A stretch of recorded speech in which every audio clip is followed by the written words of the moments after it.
Obrigado, Sr. Presidente. Estava difícil, mas... Não, era mesmo eu que estava distraído. Agradecer a presença do Sr. Presidente Posse. Muito obrigado. Cumprimentar o Sr. Presidente, os seus colegas, também cumprimentar o Dr. Vítor Martins, agradecendo-lhe a presença e, sobretudo, a clareza das questões. O Sr. já nos foi deixando várias informações, respondendo a múltiplas questões, que provavelmente vai ver que se vão repetindo ao longo desta tarde, porque todos nós temos a intenção de procurar esclarecer melhor uma ou outra dúvida que temos. Mas eu gostaria de começar pelo início, perdoa-me a expressão. O Sr. Doutor assumiu as funções de Presidente do Conselho de Administração da Caixa de Depósitos no verão de 2004, outubro de 2004, ou seja, após um período um pouco turbulento da história da instituição, enfim, com notícias várias acerca de alguma tensão que existia dentro daquilo que era, na altura, o modelo de governance da própria Caixa de Depósitos, entre os principais protagonistas. E a primeira questão que eu queria exatamente deixar era se essa herança, de alguma forma, como é que a classificava e qual foi o impacto que ela teve nos seus primeiros dias de organização do seu mandato. É evidente que chamou-lhe turbulência. Eu penso, não sei avaliar muito bem tudo aquilo que se passou, mas era público que não correu bem aquele Conselho de Administração. A prova é que, de facto, e já agora é interessante recordar aqui, que a administração que eu tive a honra de presidir entrou para completar o mandato que tinha sido interrompido. Portanto, a anterior administração teve apenas uns meses.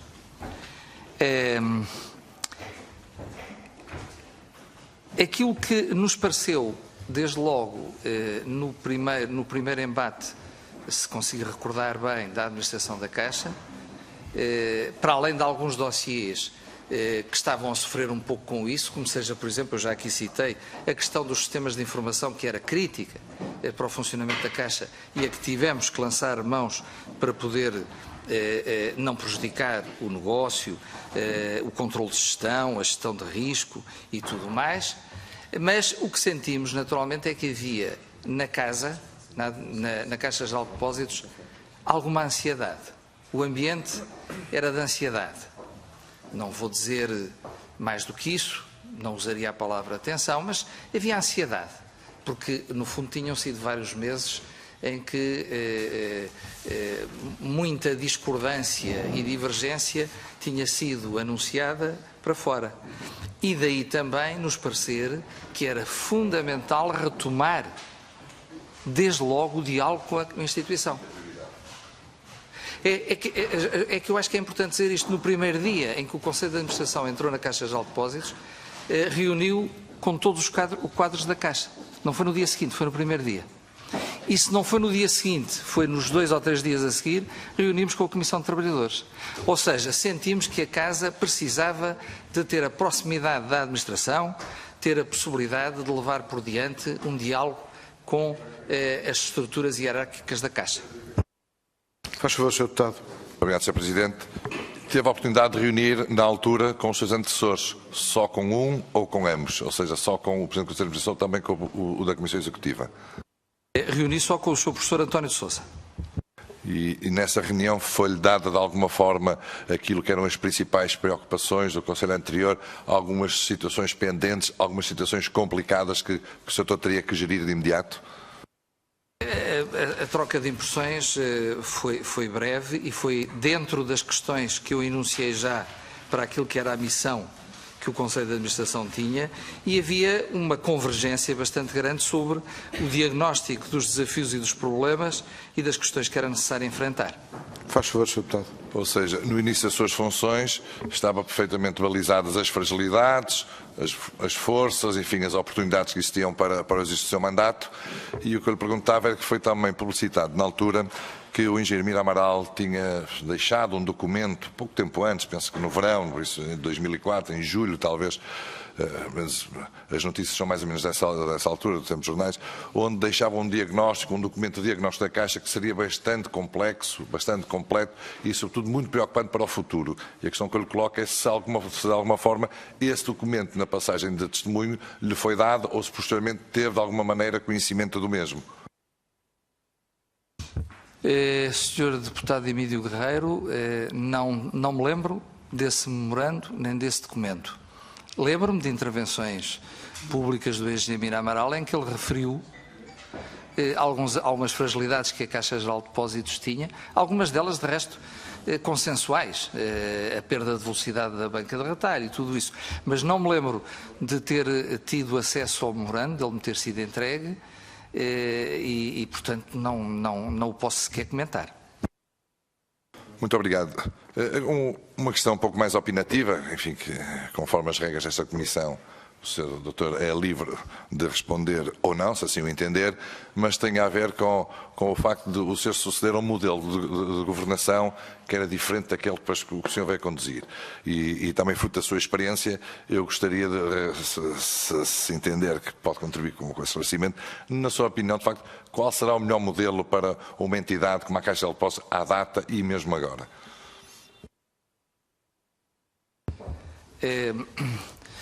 Só enquadrar, antes de dar, nem lhe chamaria a opinião, mas fazer um comentário sobre a questão que pôs, que é muito relevante, de facto. Na altura, quando fui convidado pelo Ministro das Finanças, Dr. Bagão Félix, ele disse que a opção do acionista era clara, de voltar a um modelo em que havia um único Conselho de Administração, um único órgão, portanto executivo, e não o modelo anterior que tinha vigorado e que, no entender dele, não tinha corrido bem, julgo que no entender dele e praticamente toda a gente. Relativamente à opinião que me pede, eu acho que o Grupo Caixa tem uma dimensão tal, tem uma dispersão, um perímetro de atividade tal, que é muito razoável ter um sistema de governance onde haja um Conselho de Administração e uma Comissão Executiva. Acho razoável. Admito até que, se tenho continuado na Caixa, pudesse vir eu próprio a propor esse modelo. Porque me parecia que era importante segregar do Banco Caixa Geral de Depósitos certas funções, assegurar uma holding que depois fosse especializada, fosse focada de uma forma especializada na execução, na operação das várias áreas, e por isso não me choca a existência de um Conselho de Administração que integre, portanto, membros não executivos e uma Comissão Executiva. Faz favor, Sr. Deputado. Muito obrigado, Sr. Uma das questões, enfim, que tem sido levantada diversas vezes ao longo destas audições tem a ver um pouco com a forma como nós podemos compreender melhor o funcionamento da própria instituição, nomeadamente no que diz respeito à atribuição de crédito. Até porque, enfim, muito do que nos levou à criação desta Comissão de Inquérito tem a ver com o facto da situação atual da Caixa de Depósitos, verificarmos que existe um conjunto muito grande, enfim, de crédito concedido, que hoje em dia são imparidades, têm um peso brutal, de centenas de milhões de euros, e por isso eu gostaria de perceber se houve diferenças com a sua passagem pela Caixa de Depósitos, ou seja, como é que era antes, como é que era consigo, como é que os grandes créditos de facto eram decididos, que tipo de garantias é que eram exigidas ou não, ou se era caso a caso, e se de alguma forma esses grandes negócios, esse grande envolvimento da Caixa de Depósitos em determinados momentos da vida da empresas e da própria instituição, se eram partilhados com a tutela, ou seja, no âmbito das reuniões regulares que o setor disse que manteve, enfim, com dois ministros, se no âmbito dessas reuniões, se isto também era discutido, ou seja, se um financiamento de 150 milhões, 200 milhões, 50 milhões, 70 milhões, era de facto partilhado com o Governo ou não. Sr. Deputado Emílio Guerreiro, começo pelo fim. Em nenhum momento tive diálogo, não com a tutela, porque não era tutela, com o acionista, relativamente a operações de crédito, em nenhum momento. A Caixa Geral de Depósitos tinha, julgo que até já referi isso, tinha um modelo de organização na área de crédito, sobretudo com a constituição de um Conselho de Crédito, tinha uma direção de risco, de resto, altamente qualificada, tinha normas e procedimentos de crédito que eram boas. Onde poderia haver algumas falhas, como referi há pouco, era nos próprios sistemas de informação que sustentavam essa prática.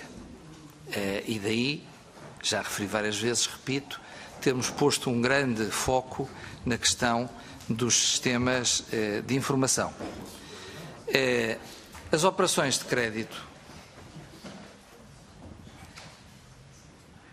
eram decididas, julgo que sempre continuaram a ser decididas, creio eu, mas eram decididas, do tempo em que eu estava, pelo Conselho de Crédito, sempre com a participação das áreas comerciais, que normalmente propunham o crédito, com uma avaliação de risco por parte da direção de risco, que tinha de resto uma pessoa extremamente competente à frente dessa área, e pela direção jurídica. Sempre. Este modelo foi sempre respeitado e funcionou. Era um modelo extremamente formal e onde o Conselho de Administração em que eu estive cultivou sempre, estimulou sempre essa intervenção da direção de risco. Ou seja, as operações eram sempre analisadas em termos da oportunidade e do interesse comercial, mas também da avaliação do risco. Sr. Deputado, faz favor. Muito obrigado, Sr. Doutor. Ou seja, seria impensável nessa altura, então, haver o agreement ou uma operação como aquela que é pública, que eu conhecia de todos, que é um envolvimento grande, de muito dinheiro, de muitos milhões de euros, para apoiar a aquisição de ações de um banco privado, sendo que a única garantia que a Caixa de Depósitos teve era exatamente essas mesmas ações. Ou seja, era papel por papel. Seria viável, seria pensável, seria possível, no seu tempo, uma operação dessa onde de facto, as garantias fossem mesmo essa, correndo os riscos todos, aliás, como veio a acontecer com perdas brutais incorporadas pela própria Caixa de Depósito? Não vou, digamos, especular sobre operações que não enfrentei. E, portanto, aquilo que eu posso aqui dizer é que toda a atividade creditícia da Caixa era conduzida debaixo das normas e procedimentos que estavam regulamentados e com o Conselho de Crédito. Faz favor, Sr. Deputado. De alguma forma foi dado a entender aqui que esse modelo, dado a entender aqui nesta Comissão de Inquérito pelo professor Teixeira Santos, que seria um modelo que já haveria atrás e que por isso que estaria a ser montada já no seu tempo, e estamos a referir-nos concretamente à questão das ações do BCP, e que de alguma forma, enfim, com este enquadramento dado pelo Dr. Teixeira Santos, no sentido de o que aconteceu já vinha atrás e basicamente eu não tive a ver com isso. Eu não vou comentar o que o professor Teixeira dos Santos terá dito. Eu não tenho nenhuma ideia de nenhuma operação com esses contornos. Muito obrigado. Faz favor, Sr. Deputado. Mas então, a operação da compra das ações da BCP não estava a ser montada na altura do seu tempo? Eu não tenho ideia nenhuma de operação com esse tipo de característica. O Sr. já fez aqui referência à passagem por dois governos, deu nota de que com a mudança de governo e com a vinda do novo Ministro das Finanças, o Dr. Campos e Cunha, que o relacionamento manteve-se, se teve a oportunidade de apresentar aquilo que eram as prioridades e a missão que estava definida que vinha atrás. Pelo que nós percebemos também aqui na Comissão de Inquérito, isso foi bem acolhido por ele, pelo Governo e por ele próprio, ou seja, não houve aí nenhuma alteração de conduta, não houve nenhuma pressão, também já nos disse isso, o que significa que o relacionamento institucional manteve-se o mesmo, ou seja, as reuniões de trabalho que tinha com o Dr. Bagão Félix, continuou a ter com o professor Campos e Cunha. Foi assim? Absolutamente confirmo, de facto, seria até talvez mais preciso, o rumo que a Caixa de Depósitos estava a ter e que vinha das prioridades que nós assumimos, continuou durante o governo em que o professor Campos e Cunha foi Ministro das Finanças. O professor Campos e Cunha, muito obrigado, Sr. Presidente. O professor teve até a oportunidade de dizer aqui, nesta Comissão de Inquérito, que uma das referências positivas que ele recolheu relativamente à sua administração veio até do então Governador do Banco de Portugal, o Dr. Vítor Constâncio, que terá dito que tinha uma boa imagem da sua administração, do seu Conselho de Administração, do seu consulado, e o que eu lhe pergunto é se de alguma forma teve conhecimento deste feedback dado pelo Banco de Portugal, direto ou indiretamente, relativamente à sua gestão. Não, Sr. Deputado. recebeu agora indiretamente, e penso que tardiamente, mas que é positivo. Olhando agora para, digamos, para o final do seu consulado na Caixa de Depósito, já teve a oportunidade de explicar aqui, e por isso é que não faço essas questões, é só por isso, no que diz respeito à questão do Fundo de Pensões, penso que o Sr. Doutor foi bastante claro nas reservas que teve e nos cuidados que teve no sentido de depois de salvaguardar aquilo que era necessário salvaguardar na própria operação, mas a verdade é que nós também ouvimos aqui que o Sr. Doutor terá saído porque houve uma falha de confiança. Foi esta a expressão utilizada aqui pelo professor Teixeira dos Santos, e eu queria-lhe colocar-lhe de que forma é que, de facto, essa falha de confiança pode ter acontecido nessa passagem de mudança de um Ministro das Finanças para outro. Senhor Deputado Emílio Guerreiro, julgo que decorre até do que já disse anteriormente, em resposta a outras questões que aqui foram suscitadas. Em nenhum momento senti falta de confiança do acionista no Conselho de Administração da Caixa. Sr. Doutor, então, se não houver falta de confiança, se estava tudo a andar, eu pergunto, há aqui uma Assembleia Geral que não foi feita, e eu pergunto qual foi a razão e porquê. E era essa a questão.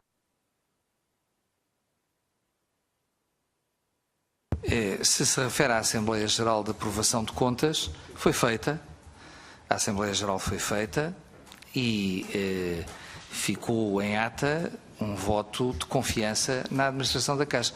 Salvo erro foi feita, eu não tenho a data exata, mas salvo erro foi feita a meados de junho.